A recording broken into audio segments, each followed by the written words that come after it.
আশুরা রোজার ফজিলত কি এবং এবছর আশুরা রোজা কবে রাখতে হবে? আশুরা রোজার ফজিলত সম্পর্কে আমরা সবাই কম বেশি জানি।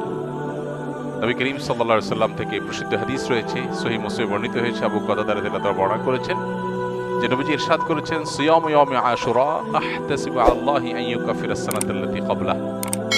আশুরার রোজার ব্যাপারে আল্লাহর প্রতি আমার ধারণা হলো যে এর মাধ্যমে এক বছর পূর্বের গুনাহ আল্লাহ তাআলা মাফ করে দিবেন। এবং আশুরার এই রোজা এটা কতদিন যাবৎ পৃথিবীতে রাখা হচ্ছে সেটার উত্তর হলো মুসা আলাইহিস সালামের সময় থেকে রাখা হচ্ছে। তার মানে কয়েক হাজার বছর ধরে এই আশুরার রোজা পৃথিবীতে রাখা হয়। এমন একটা ইবাদত যেটার ধারাবাহিকতা হাজার হাজার বছর। তো এই আশুরার রোজা রাখার গুরুত্ব অপরিসীম। সাহাবায়ে কেরাম নিজেরা তো রাখতেন, নিজেদের বাচ্চাদেরকে পর্যন্ত এই রোজা রাখতে উদ্বুদ্ধ করতেন যারা রোজা রাখার মতো তাদেরকে, এবং সেই সাথে তাদেরকে খেলনা ইত্যাদি দিয়ে ভুলিয়ে রাখতেন। এটা ছিল নবী সাল্লাল্লাহু আলাইহি ওয়াসাল্লামের সাহাবায়ে কেরামের সুন্নাহ। সেজন্য আশুরা রোজা আমরা রাখার চেষ্টা করব ইনশাআল্লাহ।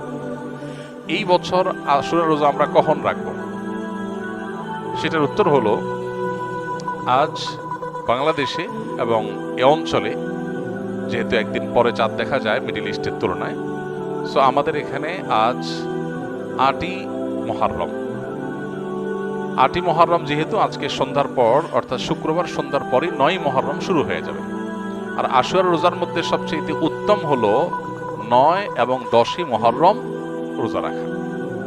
১০ই মুহররম আশুরার দিন। আশুরা মানেই হলো মুহররমের ১০ তারিখ বা ১০ম দিন, অতএব সেটা তো আছেই। সেটা আগামী রোববার মুহররমের ১০ তারিখ হবে। শনিবার দিবাগত রাতে সারিকে আমরা মূল রোজা আশুরা রোজাটা রাখবো ইনশাআল্লাহ।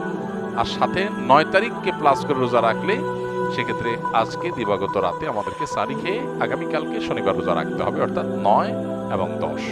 তাহলে শুক্রবার দিবাগত রাত, আজ শুক্রবার দিবাগত রাতে আমরা সারি খেয়ে কালকে রোজা রাখবো ইনশাআল্লাহ। আবার আগামীকাল দিবাগত রাতে সারি খেয়ে তারপরের দিন রোজা রাখবো। তাতে ৯ জিলহজ এবং 10 জিলহজ দুইটা রোজাই আদায় হয়ে যাবে ইনশাআল্লাহ। কারণ যদি কালকে রোজা রাখা সম্ভব না হয় তাহলে তিনি শনিবার দিবাগত রাতে খেয়ে রবিবার রোজা রাখবেন, সেটা হবে আশুরার মূল রোজা।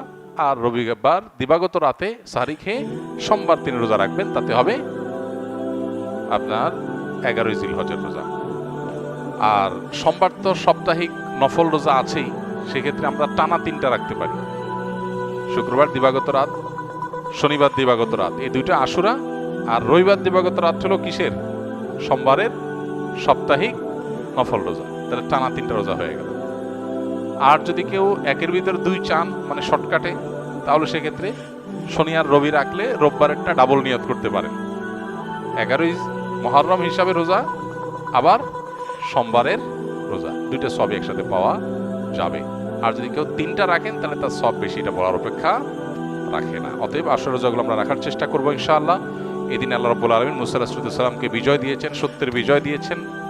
আর অসত্য বা ফেরাউন বাহ্যিকভাবে শক্তিশালী মনে হলেও দীর্ঘদিন অহমিকার সুযোগ আল্লাহ তাআলা ছাড় দিয়ে একটা পর্যায়ে তাকে চরম পরিণতি বরণ করতে বাধ্য করেছেন। সেই ঐতিহাসিক দিন আল্লাহ নবী মুসা আলাইহিস সালাম সেটার জন্য আল্লাহর কাছে শুকরিয়া আদায় করে তিনি রোজা রেখেছেন, এবং তার অনুসরণে আমরাও রোজা রাখি। এবং ইহুদিদের রোজার চাইতে আমাদের রোজা যেন ভিন্নতর হয় সেজন্য আমরা 2টা রোজা রাখি। এবং সেই 2টা রোজার ভিতরে সবচেয়ে উত্তম হয় 9-10, 9-10 না পারলে 10-11, এই 2টা ধাপের রোজা। আর যদি সেটার কোনোটাই সম্ভব না হয়, শুধু একটাই রাখতে পারে, তাহলে 10 তারিখের রোজাটাও রাখা যেতে পারে, যদি অনেক কোনো সেটাকে নিষেধ করেছেন। আশুরা উপলক্ষে কি কি আমল করব? আশুরা উপলক্ষে সর্বপ্রথম এবং প্রধান আমল হলো রোজা রাখা, যেটা আমরা এতক্ষণ বললাম। মুহররমের 10 তারিখ এবং তার সাথে 9 তারিখ, এই 2টা রাখা উত্তম। কারণ নবী সাল্লাল্লাহু আলাইহি ওয়াসাল্লাম বলেছেন,